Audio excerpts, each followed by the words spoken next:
Hello and welcome to this discussion on the life and work of Nicola L.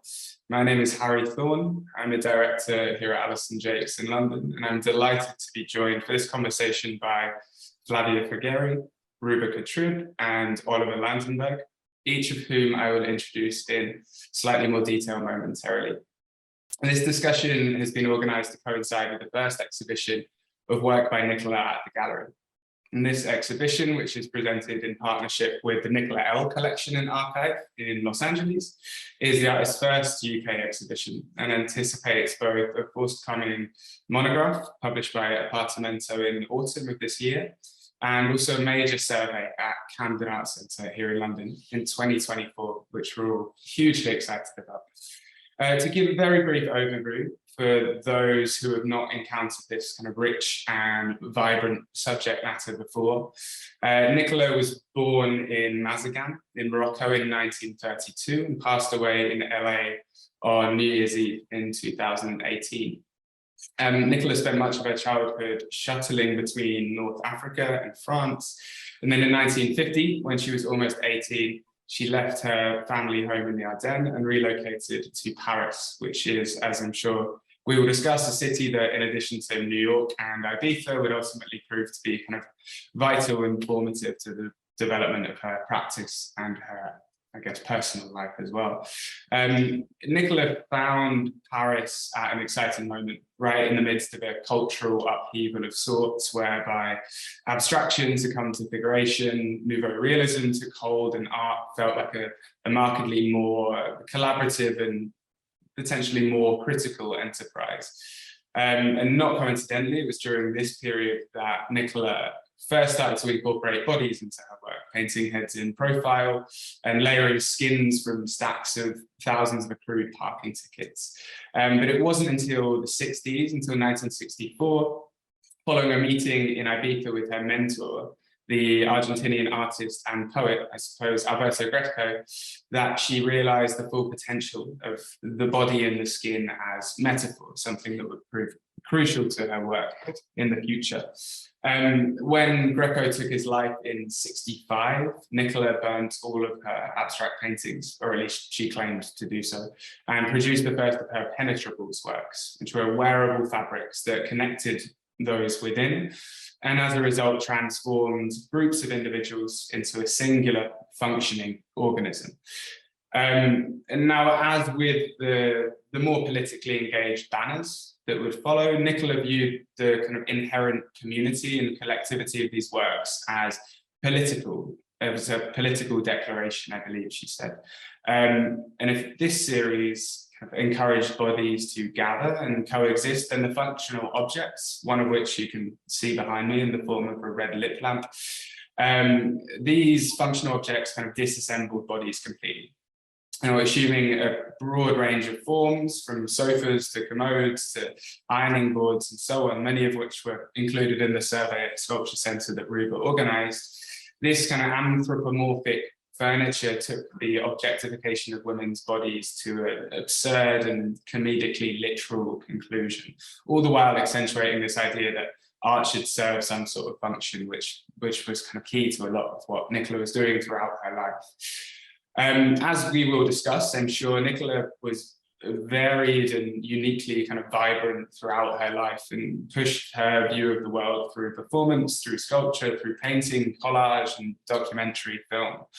But kind of at the center, in spite of this variety, I think it's fair to say that hers was a uniquely hopeful and kind of fundamentally humanist project, which is something that I think the motif of the head, which first emerged in those early years in Paris and then re-emerged in the paintings that she made in her kind of final years, I think that really typifies. There's a line that Fred Castle wrote in 1989 when he talked about the head in the work as symbolizing the location of the spirit, the imagination, and the memory. And that, I think, for Nicola, I think it's fair to say that she saw it as the one like true creative force in this pulsating center of the universe of our own making. So to talk through Nicola's life, Nicola's universe, as well as her vital contributions to both art historical and contemporary practices, I am delighted to be joined by Flavia, Ruba, and Oliver. Dr. Flavia Frigeri, I should say, is an art historian, lecturer, and Chanel curator for the collection at the National Portrait Gallery here in London. Previously, she was the curator of international art at Tate Modern, where she co-curated The World Goes Pop in 2015, and was also responsible for Henri Matisse The Cutouts in 2014, Paul Klee Making Visible in 2013, and Ruins in Reverse in 2013 also. She is the author of Pop Art and Women Artists, both of which are in Thames and Hudson's Art Essential series, and the co-editor of a volume of collected essays, New Histories of Art in the Global Post-War Era, Multiple Modernisms, which was published by Routledge in 21. Ruba Katrib is curator at MoMA PS1 in New York, where she's curated such exhibitions as Greater New York, Niki de Santal's Structures for Life, and also a retrospective of Simone Fatale, as well as the solo shows of Edgar Heath of Birds, Caribbean Collective, and Julia Phillips, amongst many others. From 2012 to 2018, Ruba was curator at Sculpture Center in New York, where she curated over 20 shows, both solo and group, including solo exhibitions of Kelly Akashi, Sam Anderson, Charlotte Prodger, and I think most pertinent to today's conversation, Nicola L. Ruba also co-curated Site Santa Fe in 2018, was the associate curator of the Museum of Contemporary Art North Miami from 2007 to 2012, and has also held positions at the Renaissance Society and the Center for Curatorial Studies at Bard College.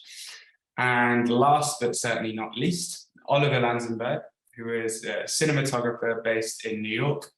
Oliver's worked on numerous narrative short films, commercials, and music videos, working alongside such artists and directors as Hal Zeng, Mika Bickham, Sean Nalabov, Olivia Erlanger, and Andrew Scrivani.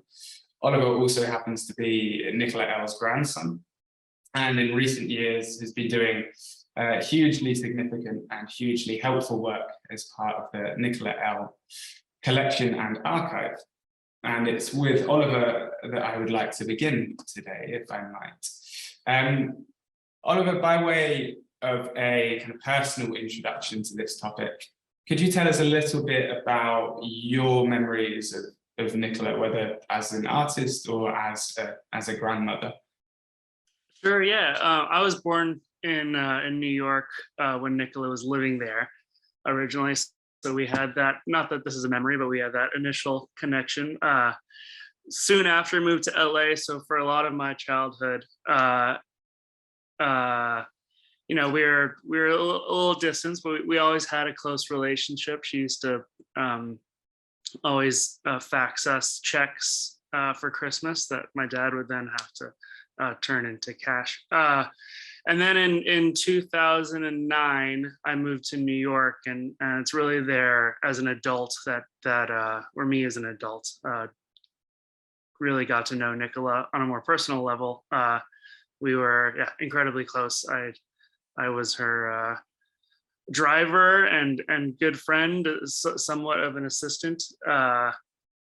And yes, just spent a lot of time with her at the Chelsea, drinking wine and watching her smoke menthol cigarettes. So yeah. And how much during those years of chauffeuring or simply providing a companion to drink wine and smoke cigarettes, how much did she tell you about her early years, whether in Morocco or making that kind of first big trip to Paris when she was 18? Sure, yeah. You know, she would talk about it in passing. We never had the deep dive, but yeah, I know that her father was in the military and was stationed in Morocco. That's kind of what put her there those early years. And then after the war, World War II, that is, got stationed in Germany. So moved there as a kid. And then when her father decided to retire or leave the military is when she moved to France, and then eventually Paris, as we know. And then Flavia, I was wondering if you could give us an overview of the kind of artistic environment that Nicola found waiting for her when she relocated to Paris. So, I mean, this was chronicled, I guess, most prominently by Lucy Lippard in '66, that pop art had emerged in the UK and the US in the '50s, I think, and then was followed in Europe in 1960 by Nouveau Realism, which I suppose would have been waiting for Nicola to explore and experience firsthand. Yes, I mean, I think she came to a very vibrant Paris, even though it was at that point that really New York had stolen modern and, for that matter, contemporary art from Paris. But I think, when we speak about pop art, there's always, I always kind of caution people, because there's like the official narrative that in a way is kind of what Lucy Lippard captured, even though her book traces other narratives that are not just the Anglo-American. And then there's everyone else. And pop for a long time has been like, almost pigeonholed as this, the guise of pop art who made the art world in the 1960s. Think of Andy Warhol, Robert Rauschenberg winning the grand prize at the Venice Biennale in '64. And, in the UK, people like, Peter Blake and so on and so forth. But really, pop art was the language of young artists. And I think this is where it's useful to think about Nicola. And this is also true to a certain extent of Nouveau Realism. They all came about as a reaction, both pop and Nouveau Realism, as a reaction to well-trodden, very gestural abstraction that had held sway over the 1950s. And so it was about re-establishing a connection with the everyday, and something that spoke to a culture that was increasingly image-led. And I think today we really recognize this. I think on average, we each see thousands of images per day. These artists in the early 1960s are kind of latching on this. What does it mean to look at images? How do images get translated? What impact does mass consumerism have? And so on and so forth. And so it's a very vibrant moment. And I think she comes to Paris at a moment where a lot of artists are starting to think about these ideas and grappling with them. And everyone does it in a different way. It's not just the Andy Warhol, Marilyn Monroe way. I think we'll probably touch on this later. She does it in her own personal, she does her own take on pop, I would say.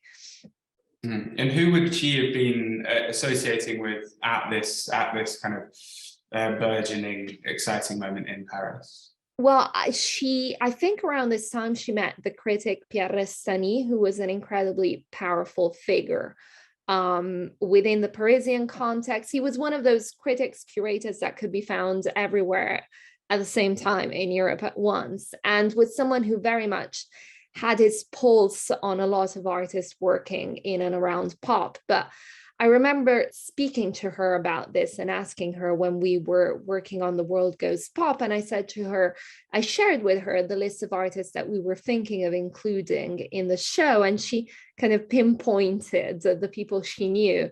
And it was the Icelandic artist Erro that she had come across. They had been hanging out. And it's interesting because we think of it as like, artists sharing ideas. It was that, but it was also about hanging out, drinking, and like being together. But the other person that she remembered meeting during her early Parisian days was Marta Minujín, the Argentinian artist, who I would say has in many ways a very parallel trajectory. So it was really interesting for me in developing the World Goes Pop show to hear from Nicola how connected she was and how Paris had been this point of connection. I'm interested kind of within that movement, and especially because I think pop is seen as this slightly more, I mean, definitely not egalitarian, but slightly more of a welcoming movement than had been experienced before. And that's speaking incredibly broadly. But Ruba, in the introductory text that you wrote for your exhibition with Nicola in 2017, I think you touch on something which is quite interesting, which is the difficulties that were still being faced by women artists of the period who, while they were closely affiliated with the preeminent male artists of the time and associating with them and circulating with them, and I suppose by association circulating ideas, they were still kind of refused entry into the canon in spite of this kind of increased, I don't know how you put it, but yes, affiliation. I'm intrigued, maybe I'll come back to Oliver as well in a little while, but I would be intrigued to hear about whether or not Nicola's work at the time was seen as kind of primarily feminist, or whether Nicola even thought of herself as a feminist artist, or if it was all a lot more complicated than that at the time. Well, I think her relationship to feminism was a bit more complicated. I'm curious what Flavia and Oliver also think about this, but I think it's also where she was when, and she spent a lot of time in Ibiza, like hanging out with Greco and connecting with a lot of different artists. Marta Manuhin, I think she was very connected to, and I think as Flavia rightly mentions, there's a real parallel, I think, in the way that they're working versus the way that like Carolee Schneemann, an artist that she knew when she was in New York, was working, or even Hannah Wilke, an artist, I don't know if she knew her at all, or ever got to meet her, but I think a lot of feminist artists were overtly using their bodies. And I think what's interesting with Nicola is that she doesn't use her body, but she uses bodies and has a sort of playful, interactive, almost more like situational mode of presentation, or making works that require interaction. And I think in that way, she does seem closer to Marta Manuhin. She, Rastani did an interview with her and wrote some texts on her. And when I was doing research for the show, those were really like the documents that Nicola was most proud of, I think, because they did place her within an art historical context. But if you read those texts, there is this really sexist subtext or overtone even, I think, at certain points. And I think that was really the case for women artists working at that time. It was just a male-dominated world and a male-dominated art world. And even the Nouveau Realists, with Nikita Saint-Phal as their only female member, Nikki left eventually, I think, just because she didn't really want to be associated with this group. And I think taking aside all of these issues of gender, Nicola was also really independent and sort of charting her own track. So I don't know how she felt about those kinds of affiliations as well, or being part of a sort of scene, or being part of a movement. Oliver, is this something that Nicola ever discussed either with you or otherwise? I think you mentioned it quite recently in the conversation you had with the Art newspaper, this kind of the complex nature of her feminist politics. Right, yeah, no, it's specifically not something that she really would talk about. And I think Ruba put it really well, is that she was so independent and didn't align herself with much categories or any specific definitions. But obviously, as you mentioned, she uses the woman's body, the woman's shape, in so much of her work. I mean, all sorts of bodies, and it's impossible not to see it as feminist in nature. So much of what she stood for was just playfulness and just wanting to poke fun at things and not be too serious when she didn't need to be, as far as the context of her work. That being said, some of her work pushed things in different directions, but I think the woman's body specifically was, I'm looking at this femme commode right now, it's just playful in nature. And Ruby, you mentioned the name Alberto Greco, who seems to have had such a kind of profound and important influence in on Nicola and her work, in spite of the fact that they only seem to associate with one another for a few years. Could you talk about the influence of Greco and the time that they spent in Ibiza specifically, which began this love affair with that coastal area? Yes, I think she was deeply influenced by him. She made a couple works in homage to Greco. One when he committed suicide as a work of art in 65, and then one later in 1975 called Screen for Three, remembering Alberto Greco, which we're looking at now. And she cited him many, many times. And he did these works where people would lay it down on the ground and he would draw their outline. And I think you see that gesture of the outline within a lot of Nicola's works. She has a table that she made, a coffee table, which is actually an outline of Oliver's wife's body that was in her apartment in the Chelsea Hotel. So the I think original was her, and then and then the next the remake was Alex. Yeah, I see. Okay, but yeah, so there's this idea of the line. I think the collage element that she brought into a lot of her works was deeply inspired, and I wish I knew more about their relationship. And I know there's a lot more work being done on Greco as well, because I think he's also a figure that needs to be explored further. But I think they had a very generative relationship. And I think that kind of performative aspect, and also his sort of his contrariness to the art world, I think is something that probably influenced Nicola. He would protest openings and sort of really was a provocateur at, in openings of the Nouveau Realists. So I think that kind of anti-stance, but also the playfulness was something that I'm sure we see in Nicola's work, and something that she, found an affinity with him. Absolutely. And I think the penetrables, as mentioned earlier, became such an important body of work for Nicola, both in the way that they developed, but allowed the work to move into kind of areas of protest primarily, but then bringing in the performance as well. And so here I would like to turn to you, if it's okay, Flavia, because Restani, who had been mentioned previously, the art critic, who was both very important in Paris at the time, but also to the development and discussion around Nicola's work, he termed these works the penetrables in 69, I believe, and the series became, I think, was most visibly presented at least in 1970 when Redcoat, the 11-person penetrable, debuted, or at least I think debuted at the Isle of Wight Festival. This was then included or re-energized at the World Goes Pop in 2015, sorry. And Flavia, I was hoping that you could tell us a little bit about the penetrables work, and then in particular, Redcoat, which Nicola then toured globally throughout her lifetime.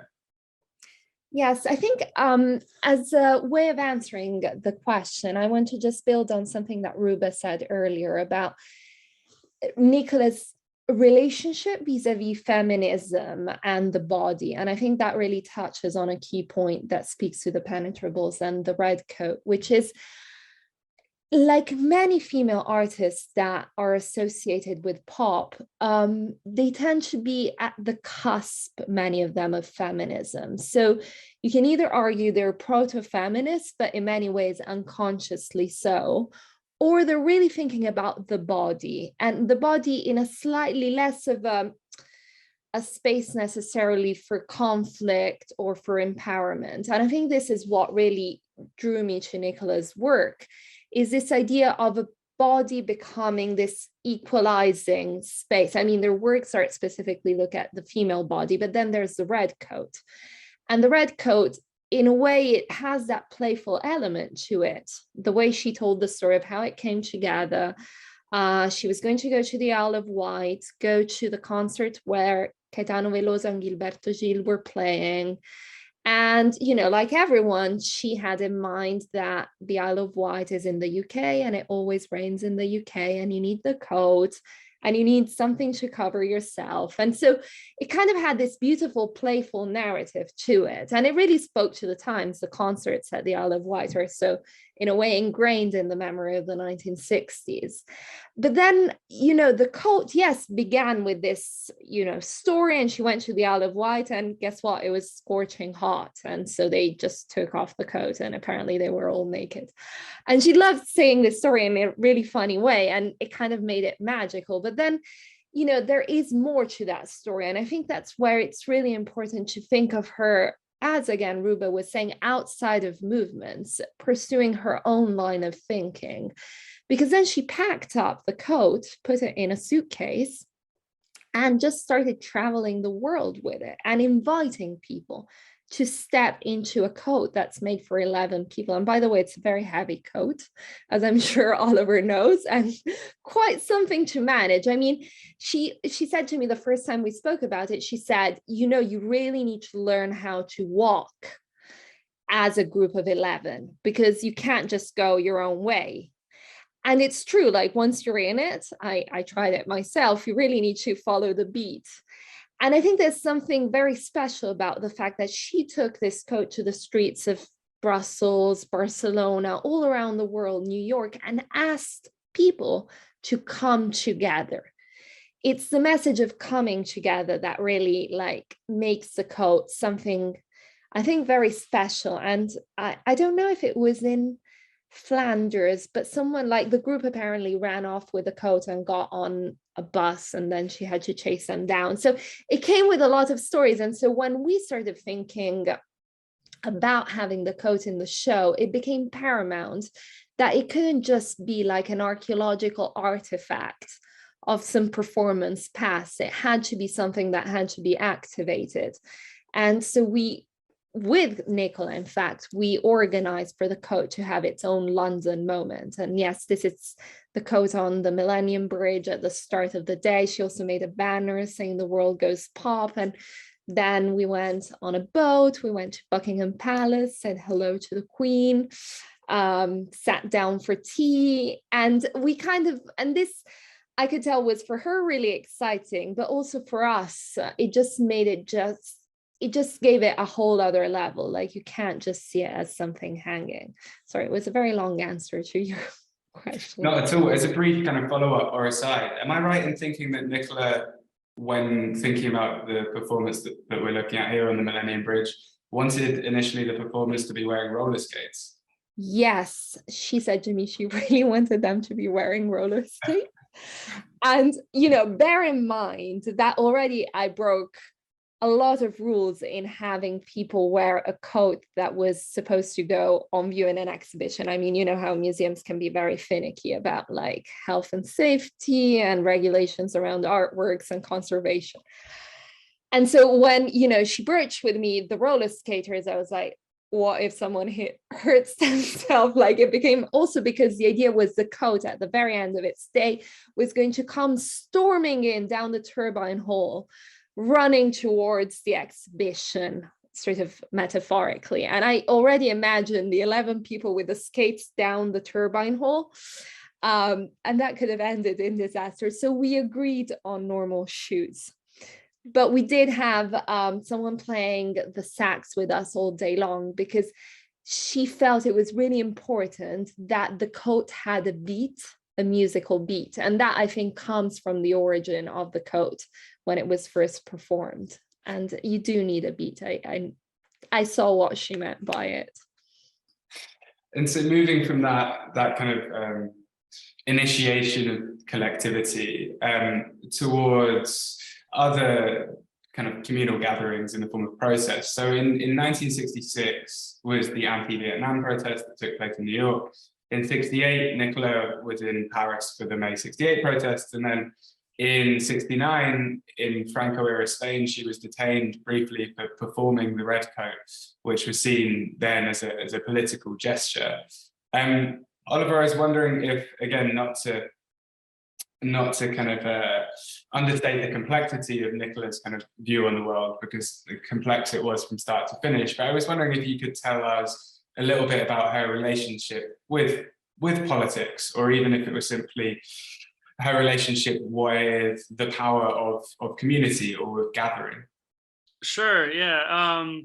Obviously, as along with many artists, she was left-leaning, quite left-leaning. I think it's obvious through some of her film work that she had a fascination with a lot of like activists, some would say far left activists, and like to document them. I think I'm very happy you brought up this banner right here. Just, she has these mantras like we want to breathe, we want to live, that I think speak to just basic human rights, and are in some sense political in nature. Just that these are basic rights that our government should provide for us. Beyond that, in more recent years, she attended the Women's March in New York, whatever year it was, that 2016, and yeah, it was a part of her work, it was a part of her life, but I don't think she herself was the activist, the one leading the charge. She liked to be the one documenting this. And so from there to that kind of mid-60s period, so Nicola had been making fairly regular trips to New York in the 60s and kind of early 70s before permanently relocating in 1979. And Ruba, could you maybe give us an overview of the artistic scene that Nicola came to take up residence in, whether that's the particular artist or indeed the temperature of the moment in New York at that time? Well, I think it's interesting to think of like timing with Nicola and where she is and when she is. And I think, in New York at that time, it was really a lot of, like, I think the way that she was working was maybe not necessarily like the way that wasn't so, I think, mainstream. I think we're doing a lot of conceptual art. Her work is not super conceptual. It's really playful. She moved into the Chelsea Hotel and I think it was 1985. And, this is beyond the heyday of the Chelsea Hotel. But I think it's really interesting to think of like that 80s and 90s period in the Chelsea Hotel, because a lot of artists that were living there during those later years have been basically looked at again, rediscovered. I'm thinking like Bettina Grossman. Really would love to know if Nicola knew her. Bettina just died this year.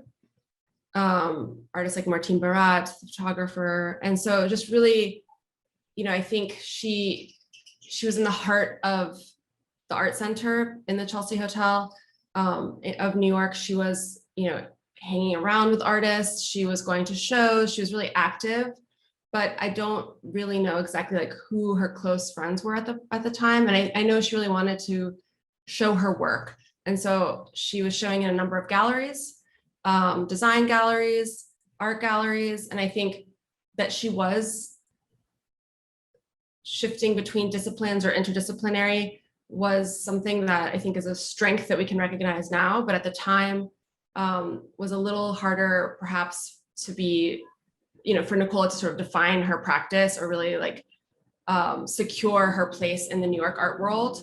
So that's something I've definitely been thinking about a lot, just how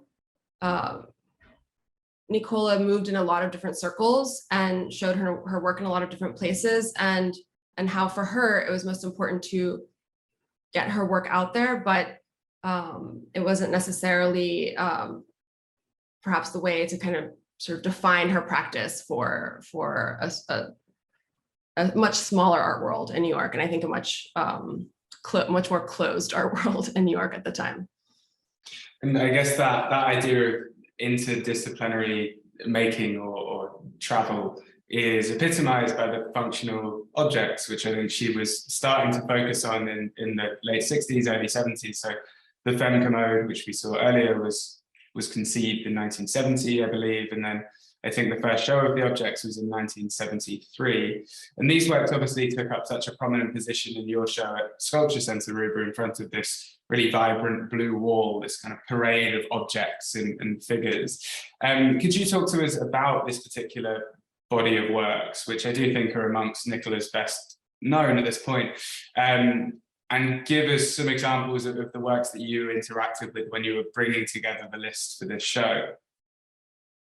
I have to say first, Oliver was a huge help because I don't know if you remember this, but I was wanted to do the show with Nicola, met with her in the Chelsea Hotel.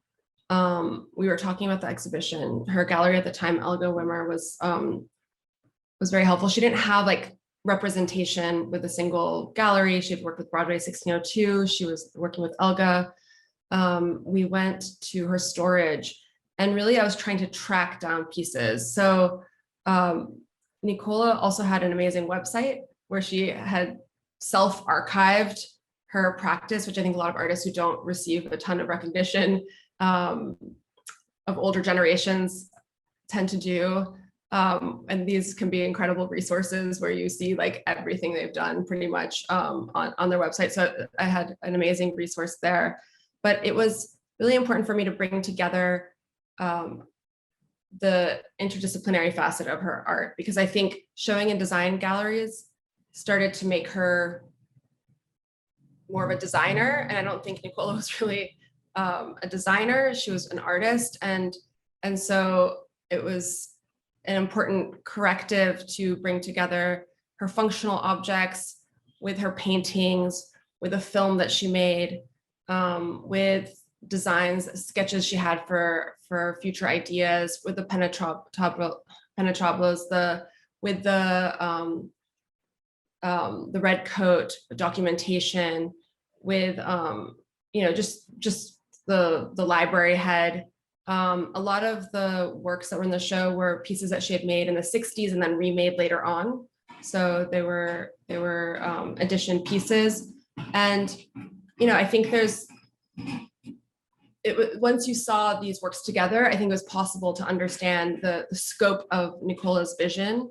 That was, there's a ironing table, woman ironing table, and the iron is in the shape of a penis. And of course, this is like a great, I think, also reference to Man Ray. So I think her that sense of humor was really apparent. Her commitment to politics was really evident, and just the multifaceted part of her work. So I don't think you can define her as this or that. Actually, it's she did many things, and she tried many things, and she was dedicated to many modes of art making. And I'm particularly interested in this show. I mean, there are so many wonderful objects and artworks that you brought together for it, but particularly interested in the little TV woman, which kind of took pride of place against that wall and had this wonderful message in the middle. And this feels quite unique amongst Nicola's work, I think, because it combines a number of elements, this kind of the video and the slight interest in emerging technology, but then also these functional objects as well. And I think I remember, Oliver, in the profile that you wrote of Nicola for Apartamento, you talked about the fact that your dad used to hide his dirty dishes in this work when he was a kid in Paris. Yeah, he lived with this in his bedroom. This was his television set. So anytime he needed to clean his room in a hurry, that's where the dirty dishes would go, in those drawers that you can see there. I actually saw this for the first time at Sculpture Center, and I'd heard so many stories about it and seen photos of it, of course, but it was such a pleasure to see it in person. Was it used as a television? It was. Yeah. It was a TV.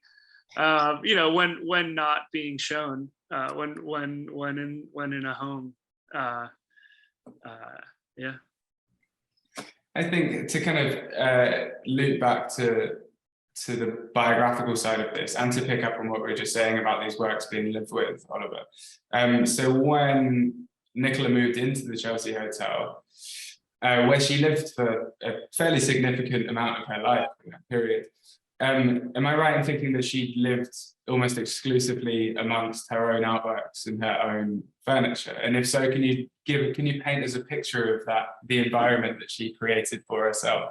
Yeah, absolutely. I mean, it was pretty much all her own work. The furniture was certainly all hers. And there were some spatterings of artworks by friends. That couch that's right behind you there was a centerpiece of her apartment. I used to sleep on it when I was visiting New York up until my teens. And once in a while, if I needed to crash at her place, that's where I would sleep. There was, I mean, it was such an amazing place to walk through. Like there are these kitchen magnets, so these fridge magnets that were on her fridge that were just in the shape of like lips and eyes and ears that she had designed, and obviously her lamps. The dining table is this big glass snail. She actually had this snail mirror. I've got sideways right now because that's how it fits, but that was in her living room.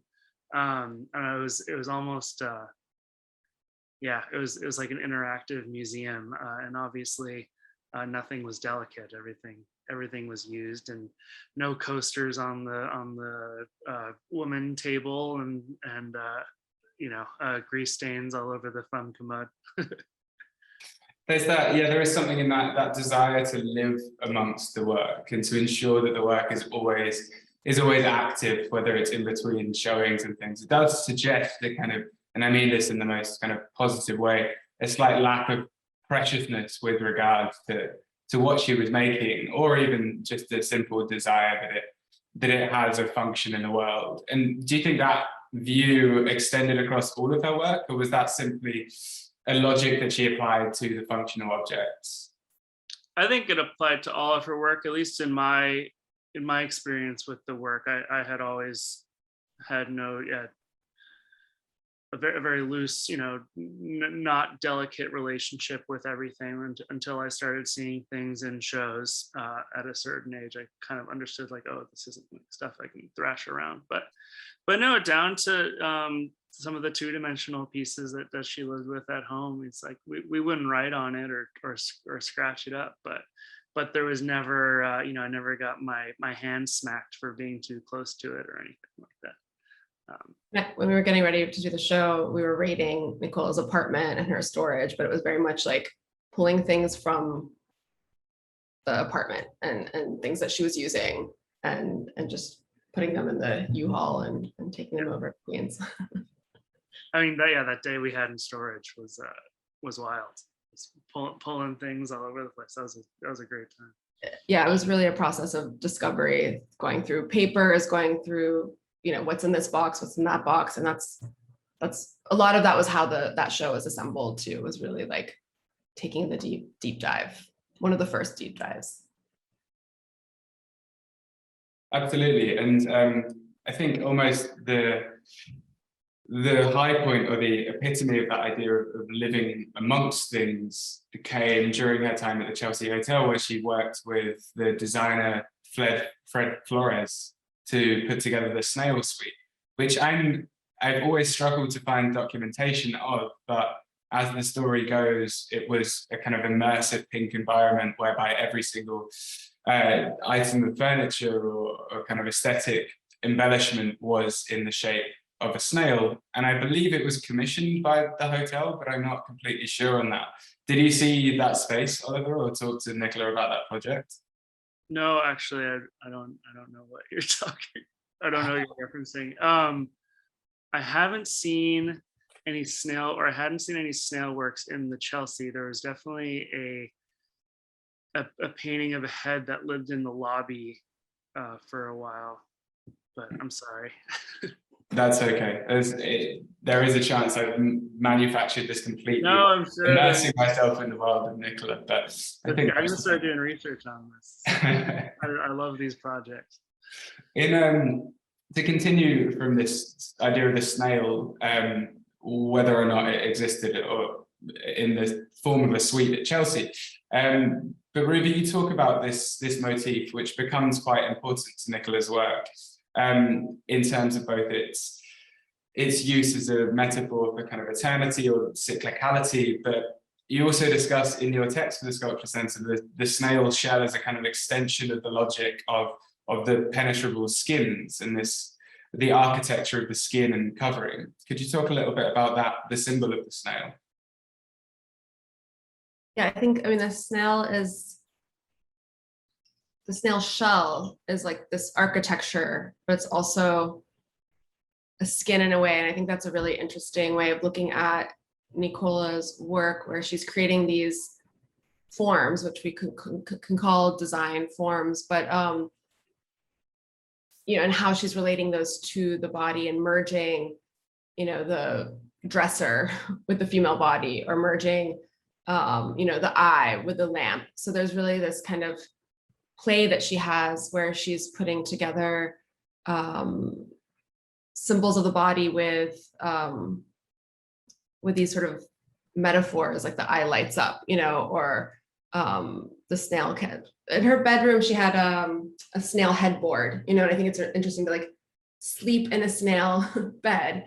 So I think there's a lot of narrative that comes out when you look at her works, even though they seem quite singular. And once you start unpacking what's going on, there's a lot of narrative that comes out. But the body is a shell, and I think when you look at the penetrables, that's very much a key thematic. And I think these, the red coat, or how she was making these coats, like thinking about that in relation to like Ligia Pape's divisor, where people are wearing, also kind of connected by one single piece of fabric with their heads popping out. Nicola is actually like completely obstructing the form of the body and creating a situation in which skin is shared. And so I think that to me is quite profound, and something that you see in a lot of her works, which is this simplification of the body into something that is universal. And I think she really meant that in the most sort of utopian way possible.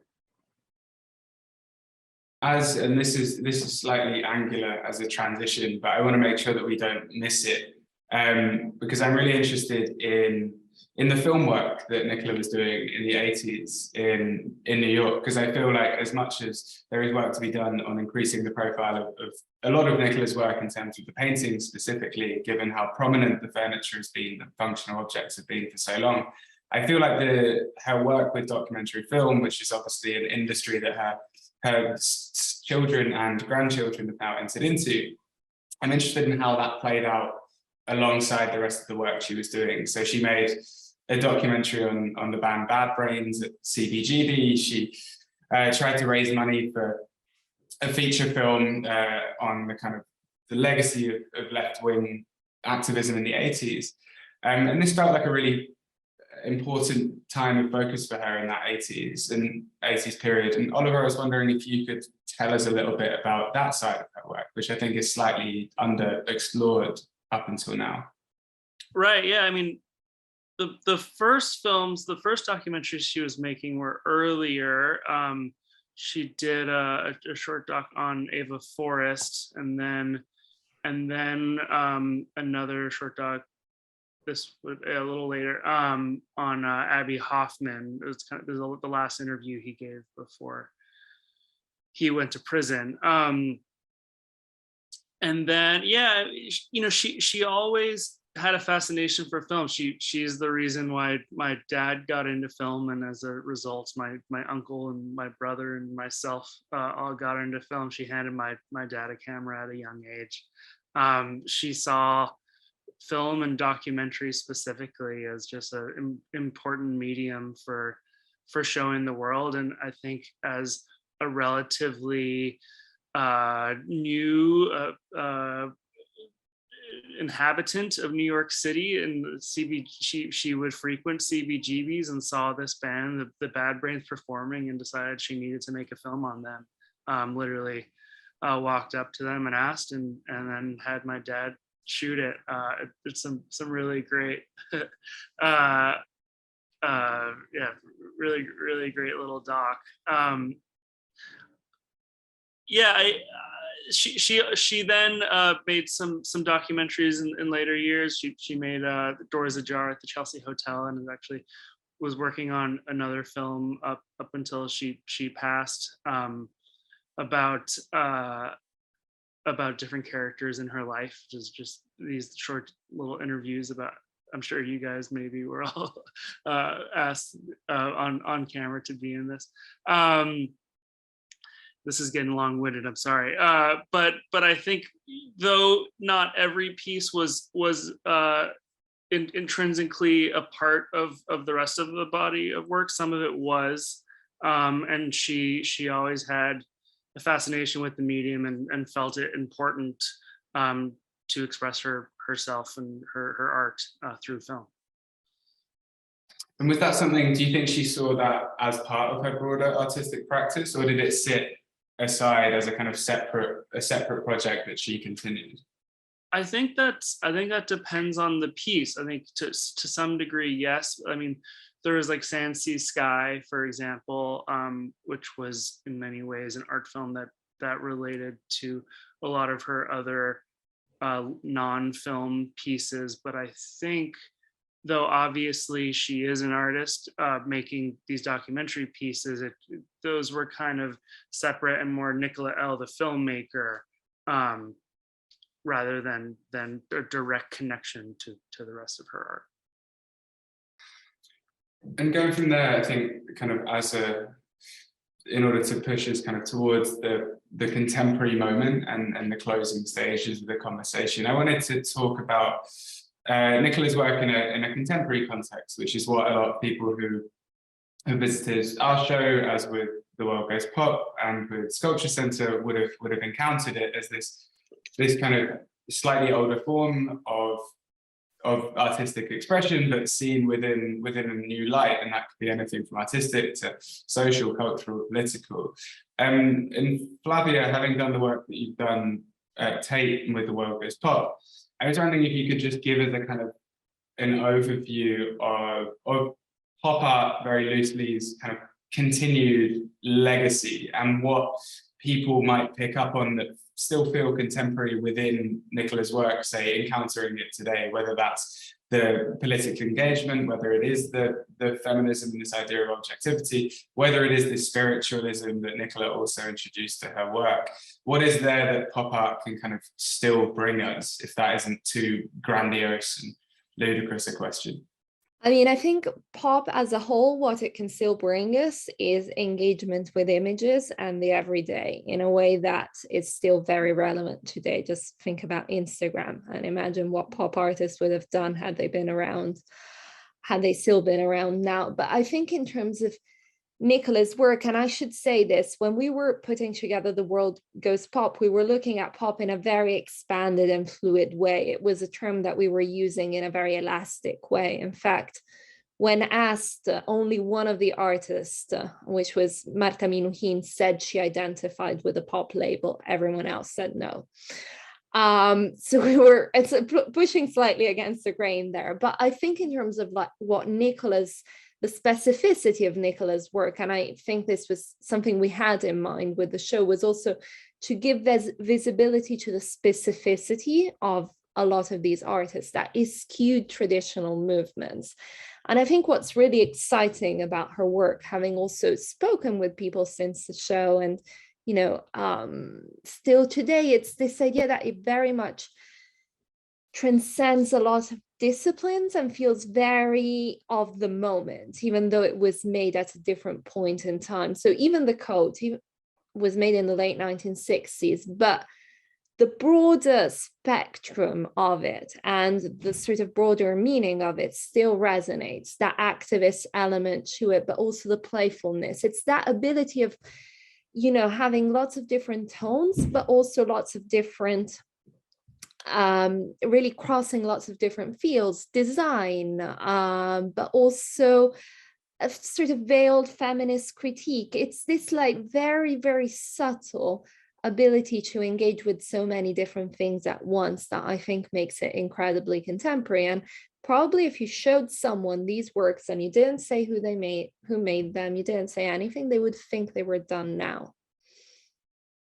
And was this, Ruba, I'm intrigued about the kind of the response to the Sculpture Centre show, because I suspect that many people are encountering the work for the first time in that space, and encountering such a variety, I'm sure, can be something of an overwhelming experience. But were people responding to that, again, kind of interdisciplinary approach to expression and creating in the same way? Or were there other elements of the work that you felt were particularly resonant with your audiences? I think the work really resonated with artists, and Sculpture Center is an institution that's really has a really artist-based audience. And I think that's one of the reasons I did Nicola's show, is because I knew artists would be excited to see, to discover Nicola's work and the freedom with which she worked.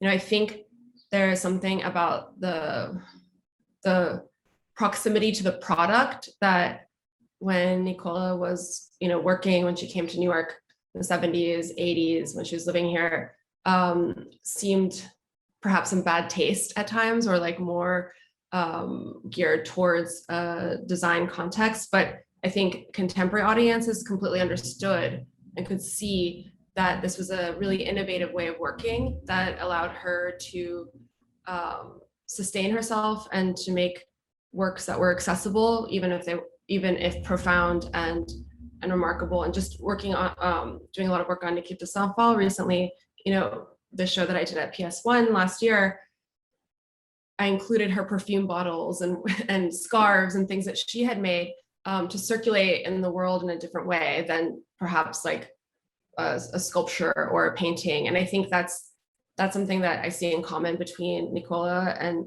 Nicola L, which is this idea of trying to reach as many audiences as possible by thinking of ways of working that that can enter into different contexts. And I think that's something that contemporary artists and audiences really can relate to.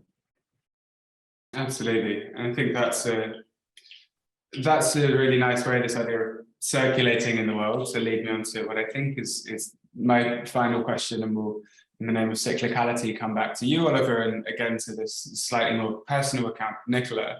I was going back over the profile that you wrote, this Apartamento piece, and settled on one really wonderful line towards the end, where you say that there's no knowing Nicola without knowing her work. And taking that idea, and then also what Ruba just touched on in terms of circulating in the world and reaching as many people as possible, I was wondering, as a means to kind of draw us to an end, how you think that Nicola would have liked to be remembered, I guess, whether through her work or otherwise.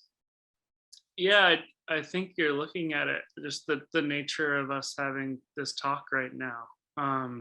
She was an incredibly playful and fun artist who liked to poke fun at things, but you know, people take her seriously and take that, her body of work, seriously. And yeah, just recognition for what she has literally poured her soul into her whole life, and her identity is her work, and her, yeah. So yeah, just more people talking about it and appreciating her. Well, that we can certainly do, and that we can all attempt to progress to the best of our ability. But I think that is probably a really touching moment to finish on. So I would like to take the opportunity to once again thank all of you, Flavia, Ruba, Oliver, and from a distance to thank Christoph and David, the Nicola L collection and archive, without whom none of this would be possible. So thanks to them, and by extension yourself, Oliver, for the patience and trust and everything in between. And on that note, I will say goodbye and thank you all again for this. Thank you. Thank you.